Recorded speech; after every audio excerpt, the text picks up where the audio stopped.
Exclusively coal mining power plant smelter plant तार जो प्रभाव कौन चलती प्रदूषण कौन घटुची लोकंर कौन अवस्था स्वास्थ्यगत पानी पवन तो से सन्धान में आसलु आज किसी तथ्य संग्रह करा रिपोर्ट परिप्रकाश करा किंतु एतिकी कह बर्तमान जे तालचर हो कि बर्तमान आमर आज बसचु ये आम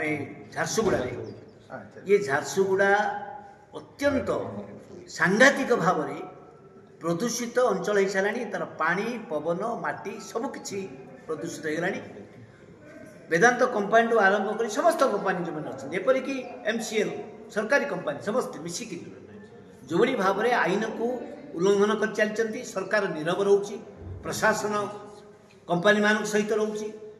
एवं पॉल्यूशन कंट्रोल बोर्ड केवल कंपानी मानकर गोटाए जमीक बचस कला भाई रही तेणु ये कौन से प्रकार आईन कानून ठीक भाव चालू ना परिवेश आईन तेणु आम अनुभव करचु जे ये किसी प्रतिकार दरकार एवं आउ कौन से प्रकार नुआ खଣି खोलिया जो खଣି दि जाए से खଣି को वितरण करने दरकार जो प्रकार भायोलेसन आई जो प्रकार प्रदूषण होती तार प्रतिकार करने दरकार एवं कंपानी मान को सरकार बाध्य करूँ लागू करने बंद करूँ ये अवस्था आम ऑब्जर्व कर अधिका किसी कहवाक चाहूनी क्या आमर जी वैज्ञानिक आसछन्ति तथ्य संधान करी सी बर्तमान तांकुठू आपण माने आम देशर आम राज्यर लोक मान आपण जरिया जाना दरकार सी कौन अनुभव कर आज केतिकी आम पाइचु। तो एक है जो पानी का जो प्रदूषण का बात है, एक तो मैं उड़िया में बात नहीं कर सकता हूँ तो इसलिए माफी मांग रहा हूँ, तो हिंदी में बोल रहा हूँ। तो एक तो पानी का जो प्रदूषण है, हमने हीराकुद का जो बैकवाटर रिजर्वर का प्लस कुछ नदी हर जगह में देखा और पानी को जो इनिशियल टेस्ट करके देखा वो पानी पहला पीने लायक तो है नहीं, वो तो अलग बात है, लेकिन जो म्यूनिसिपल वाटर ट्रीटमेंट सिस्टम होता है शहर में पानी सप्लाई के लिए, उसमें जो ट्रीटमेंट का मशीन का प्रोसीडियर होता है उसमें वो पानी में जो कंटामिनेंट है, जो हेवी मिनरल्स का सॉल्ट्स है जो उसमें घुला हुआ है, डिजॉल्व सॉलिड है, वो उसमें ट्रीटमेंट में नहीं आते हैं। इसके मतलब ये जो जहरीला पानी ये म्यूनिसिपल वाटर सप्लाई के थ्रू सारे लोगों को पहुंच रहा है, पीने लोग वही पानी पी रहे हैं।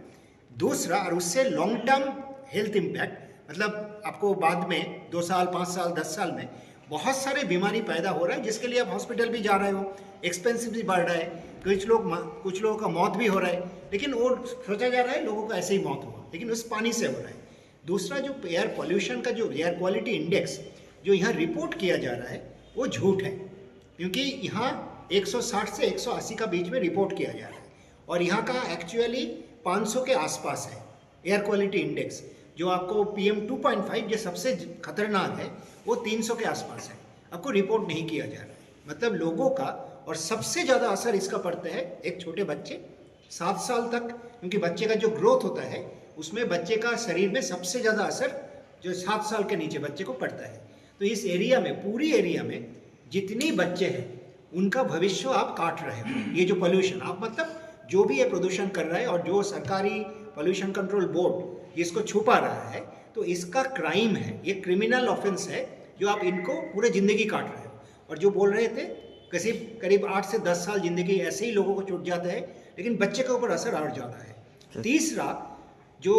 आप जनरली किसी को ध्यान में नहीं जाता है, कोयला में यूरेनियम, थोरियम ऐसे रेडियो एक्टिव मटेरियल होता है और हमने 3 जगह में मापा, रेडियो एक्टिविटी लेवल जो नॉर्मल रेडिएशन, बैकग्राउंड रेडिएशन जिसको बोलते हैं, उससे 1.5 गुना से ऊपर है। तो इसके मतलब जो रेडियो एक्टिव फाइन पार्टिकल वो आप सांस के जरिए हम शरीर में ले रहा है। हमारे लिए तो थोड़ी देर के लिए है, लेकिन यहाँ रहने वाले के लिए 24 घंटा है, 365 दिन है और जितनी साल रहेंगे सब ले रहा है। तो उसका असर, इसको बोलते हैं कार्सिनोजेनिक एंड म्यूटाजेनिक, मतलब आपको DNA डिफॉर्म करेगा, DNA को डैमेज करेगा, आपको कैंसर, ट्यूमर इस ढंग का चीज़ होगा, और साथ में क्योंकि आपको हार्ट लंग सिस्टम में हो जाते हैं तो हार्ट और लंग का सिस्टम को भी डैमेज करेगा। तो ये सारे चीज़ इस जगह में देने के लिए ये industry, coal mine, coal power plant, sponge iron plant, smelter, हमारा डिमांड सब जो है बेसिकली, एक तो जो चालू है यदि उसको इमीडिएटली उसको कॉम्प्लायंस का अंदर आना पड़ेगा, क्योंकि सरकार का नियम भी है जो आप इतने से इतना ज़्यादा पॉल्यूशन नहीं कर सकते हो। तो एक तो कॉम्प्लायंस, दूसरा, जहाँ कंप्लायंस नहीं है, जैसे रेडियो एक्टिविटी के ऊपर सरकार ने कंप्लायंस नहीं लगाया, तो हमें अभी डिमांड करना पड़ेगा कि रेडियो एक्टिविटी के लिए कंप्लायंस मैकेनिज्म लाओ, क्योंकि रेडियो एक्टिविटी बहुत खतरनाक है, आप जानते हैं। और ये जानना जरूरी है, जो एक न्यूक्लियर पावर प्लांट से जो निकलते हैं उससे ज़्यादा रेडियो एक्टिविटी इतना बड़ा कोल ऑपरेशन से हो रहा है, तो ये हम क्यों बिना प्रोटेस्ट, बिना सरकार से डिमांड करके छोड़ देंगे। तो ये बहुत इंपॉर्टेंट है, पूरी रीजियन का भविष्य के लिए इम्पॉर्टेंट है। और हम, ये जो हमारे जनरेशन, ये मर जाएगा, लेकिन आने वाले कितने जनरेशन के लिए हम लोग ये बहुत बड़ा खतरा छोड़ के जाएंगे, वो बड़ा सवाल।